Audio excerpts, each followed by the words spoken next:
Welcome to the fourth day of the 8-day Hamptons Doc Fest. We are so happy to see you here for a terrific film, political thriller. I'm Jackie LaFaro, the executive director, and happy to introduce our award-winning film, Cover Up, by directors Laura Poitras and Mark Obenhaus. We are co-presenting this political thriller with New York Women in Film and Television. This inspiring film follows the career of Pulitzer Prize-winning investigative journalist Seymour M. Hersh, whose fearless work and keen focus shed a light on constitutional wrongdoings and cover-ups, such as the Vietnam and Iraq War scandals. We're happy to present the Veritas Award to two filmmakers who also dug deep to uncover the truth, Laura Poitras and Mark Obenhaus. Laura couldn't be with us today, but Mark is here, so please come up, Mark.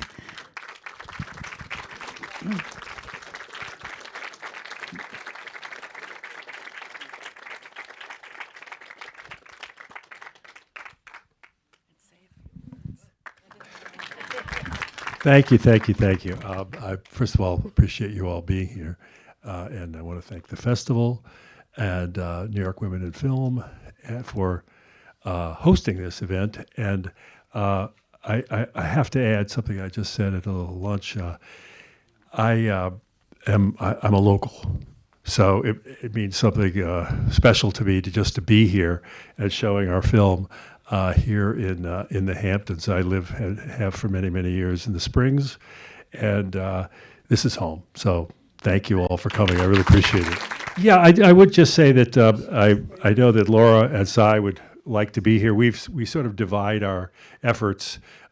She goes one place, I go another. Sometimes Cy joins one of us, but we're very excited that the film is rolling out. It's going to be premiering on Netflix on the 26th of this month, and we've extremely pleased that it was picked up and will be seen widely. And we're hoping that one of the things that will happen when it is on is streaming is that more people who are not in our cohort, i.e. younger people who don't have gray hair, will be exposed to the film and will start to see it, because I think it's a film that appeals to all ages, shall we say, maybe not the little ones, but it I think is relevant to our situation now, and it's I think something that we're hoping that a lot of people will come and see, and we very much appreciate that you're all here today, and happy to talk to you afterwards. Thank you, Jackie. Thank you. Thank you for the award. Thank you.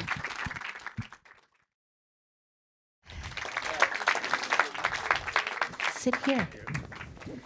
I don't sit, so I see they've added. I don't sit. No, sit. Exactly. Well, I read a little bit about your background. I don't know if folks read about Mark's background, but I was fascinated. He has worked with Frontline, ABC News.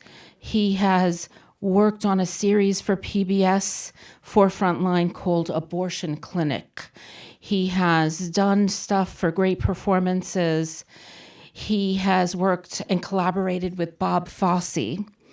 He even did documentaries for Westinghouse Broadcasting, among many other things.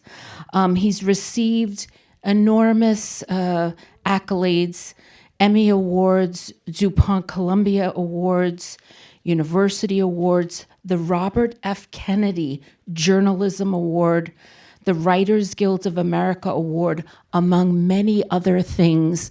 Let's please give him another hand because he's been busy. Thank you. Enough already, please. So the first thing is, I was shocked when Seymour mentioned that he had forked over all of his files to you as the team. Tell us a little bit about your relationship with him and how did you get him to do that? Sure. Well, I've known Cy since 1985. I was introduced to him by the executive producer of the PBS series Frontline, and he suggested that I might go see him. Cy was very hot then, and maybe we could do a film together. And indeed, that's what happened. I made a film with him called Buying the Bomb, which is about a Pakistani national who is attempting to smuggle triggers for nuclear arms to the Pakistani government. And I happen to think it's a wonderful film. It's a film I enjoy watching still because it just follows Cy as a reporter and going from one person to the next, to the next, to the next. And then finally we kind of find the smoking gun. There's even that line in the movie, "This is a smoking gun." And and so that was my introduction.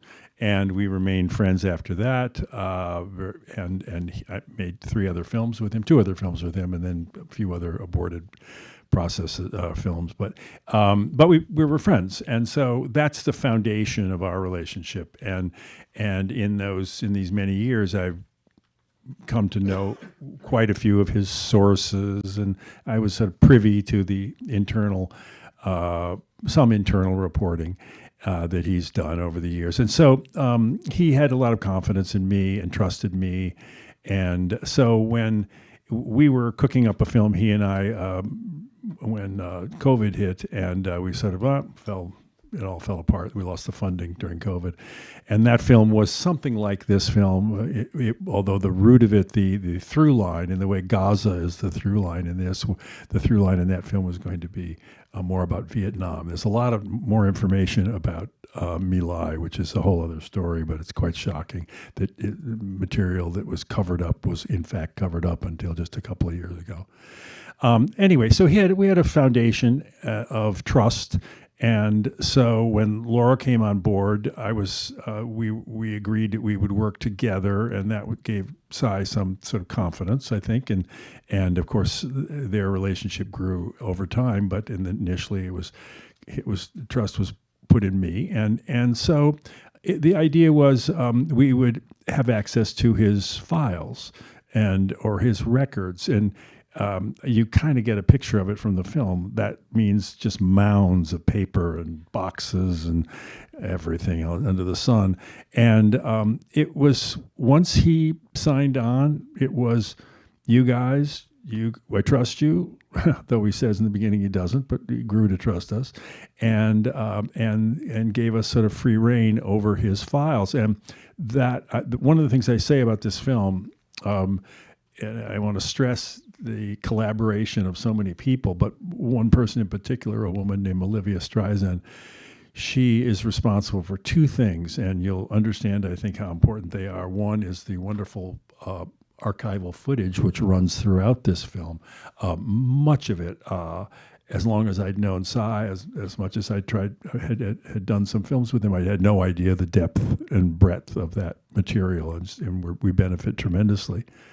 But the other part of it was that her task was to organize his files, which was they were this deep in a room about 8 by 10, and he had he could say, oh, that thing from 1978, it's over there, it's in that pile over there, and he could go over and get it, but none of us could.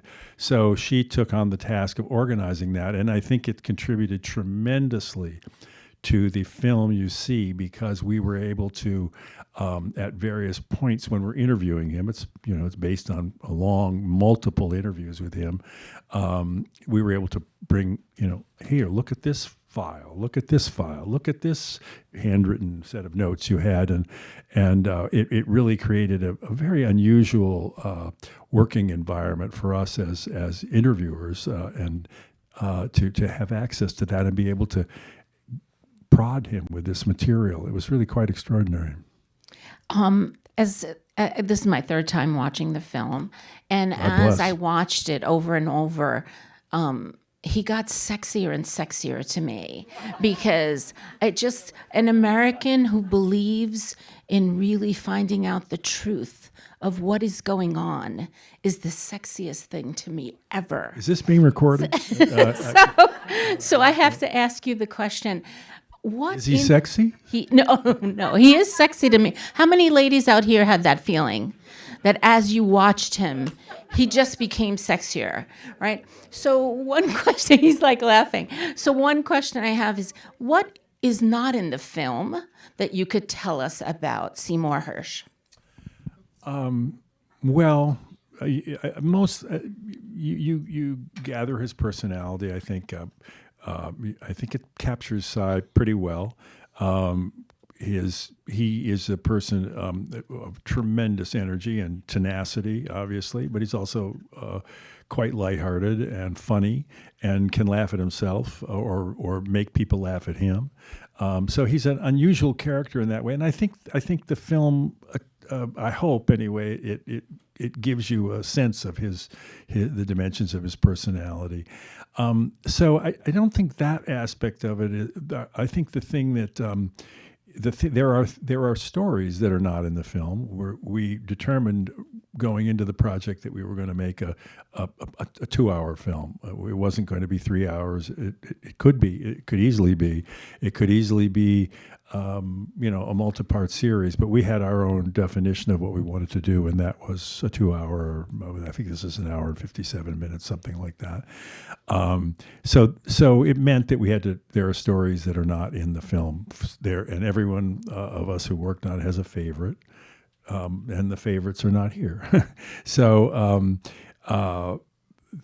I think that's the reality of what if that was the question, then probably what's not here. I mean, there are examples I can tell you. I mean, we mentioned this earlier. He did a lot of reporting on the Bin Laden assassination, and it's a great story, and it's one. And in fact, I think that most of his facts have been borne out, but that's not in. And there are other things. There's a wonderful story about he actually investigated Hollywood in the person of a guy named Sidney Korshak, who was a big power broker, mobster. There are actually people who quoted saying he was the most powerful man in the United States. It might have been, but Cy's encounters with him and the story for the New York Times was quite amazing, including the fact that Korshak, through his connections, found a way to penetrate the New York Times and got all of Cy and his partner in that story, Jeff Girth's phone and travel records. So the mob, Chicago mob in particular, Sidney Korshak particularly, knew who he was talking to, who his sources were, the whole thing. So a lot of scrambling there. And there are other stories like that. In terms, given the current state that we're in regarding journalistic censorship and government secrecy, et cetera, was there one thing that you felt on this journey to make this film with Laura that you learned that you didn't anticipate in making the film? Sure. Yeah, that's a question that really fascinates me, I have to say, because we started this process 3 years ago. And the world's completely different. I'm not saying that being an investigative journalist or doing significant reporting was easier then, and there were certainly people who were not telling the truth in great numbers, covering up, if you will. But I think the situation has radically altered with the Trump administration and its attack on the First Amendment, and I think it's intimidation of sources, the stuff you know about in the Pentagon, and it's a different landscape. And I think in a way it just fascinates me the way real life intersects with a documentary film in ways that you can't possibly imagine. And I think this one has its relevance, if you will, size relevance, if you will, I think is more obvious. And I think the film makes a case that, somebody like him is incredibly important in confronting the government and telling truth from lies. And I think that's just more critical now, and people are more aware of it. In terms of the archives, and your colleague that you mentioned had to Olivia. research all this stuff, I was fascinating when the Rolodex, who many of us had Rolodexes, right? When the Rolodex stops at Daniel Ellsberg contact information. And in full disclosure, I worked on The Most Dangerous Man in America, the Daniel Ellsberg story that was on POV. And, what surprises, if any, during the research or the materials that you were able to look through that you were like, wow, this is a whole other film, or wow, this would take us in a different direction? There are a few things that were surprising to me and to Laura.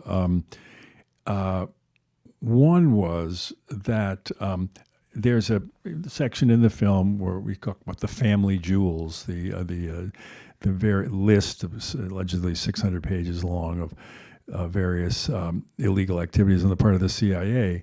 And we in the film talk about the surveillance of war protesters, my generation, and also we mentioned Frank Olson, this man who committed suicide, who was active in LSD experiments. And that's kind of just the surface of it. And the significance of the family jewels, so to speak, is considered more that it opened up the door to political assassinations abroad and all of that. But Sy had done, we discovered in the files, an extensive interview with this guy, Sidney Gottlieb, Dr. Sidney Gottlieb, who is really the mastermind of the entire MK Ultra, as it was called, the experiments with the Manchurian Candidate idea, and the idea of using LSD to as almost a truth serum. And it was a huge interview. It went on and on and on. It was fascinating. He never did anything with it. Something else intervened, another story. And so there were things like that. You just said, my God, this is a piece of history. And it was, to me, just fascinating to read. But it never went any further than these wonderful notes he was looking at. So there's a lot of stuff like that, which you would expect, I think, with a reporter who has worked for so long and done such a diverse, or I shouldn't say diverse. I wouldn't say his sources are diverse, but they're varied and lived over a very long period of time. So there's a whole cast of characters there. Now, since the film was finalized shortly after the pandemic, right, or worked on during the pandemic, not really. We really launched in a serious way. I guess it was 3 years, goes 3 years back. So the pandemic was kind of in the rearview mirror. We weren't wearing masks, let's put it that way. How was tell us a little bit about your collaboration with Laura. Is there anything, I think, from my perspective, I know Laura really well. 2 or 3 of her films were on POV when I was there. Yeah. Like, you're two really different and Very. at the same token, really strong personalities, right? Tell us a little bit about that creative process. Well, when you have a singular goal, it simplifies things. It's so we collaborated in different phases, in different degrees, and primarily, I think the film is built out of the interviews, and we spent a great deal of time doing the interviews. We have mountains of interviews, and with Sy, I should say, not so many with other people, but so we sort of divided that up. Most of the other people in the film I interviewed. So we did the Sy interviews together. As a matter of fact, if we really were truthful, there were other voices chiming in, say, "Why didn't you ask him about that, Mark?" Or stuff like that. But the collaboration in the making of the interviews was the most interesting, because it was a unique situation. We were in a room with all of his files. I've never made a film with somebody whose entire life record is sitting on the floor next to you, and being cataloged at the same time. So we kind of enjoyed this quite unique environment that we were working in, and I think we were both extremely pleased by that. And then Laura participated as an editor, a wonderful editor. She is, and and then really was the collaboration was also with all the wonderful people who worked on the film. The editors, Amy Foote in particular, did an unbelievable job, I think. Yeah. Great. Well, I was told there was time, but I would love to at least take one question. Here you go. Hi. Hi. By the way, I loved it. Forgot to tell you that earlier. Thank you. I'm wondering how in-depth the interviews were with regard to his personal life. I'm wondering, I can imagine why you and Laura might have left out things about threats to his life. I'm sure there were many. I'm sure he had his own deep throats. But my familiarity with her work is that she streamlines it. What did you decide to leave out, and how much? Wow. I mean, mountains. Not all day. Yeah. Mountains of material is not included that was shot. And there were also things that we didn't shoot just by design.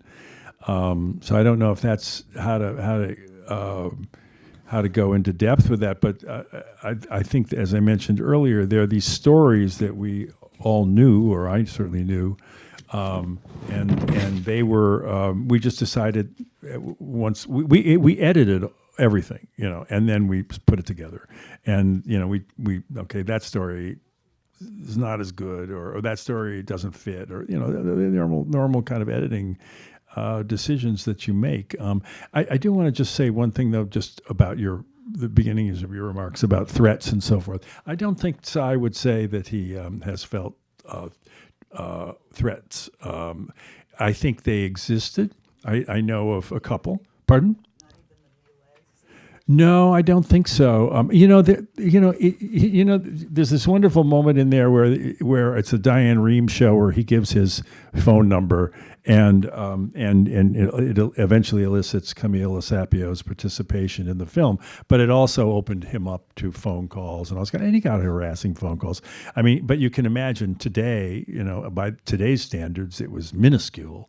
And there were plenty of people who objected to his work, but it was just not as aggressive as it is today, and not as diabolical, really. So he has been he's never intimidated, but attempts have been made to intimidate him. Yes. Mark, thank you so much. We're being beckoning, Well, but I thank have you to all for coming, say, and I want such to an honor. thank the festival. I want to thank Netflix. I want to thank everyone involved, and we just had a lovely time.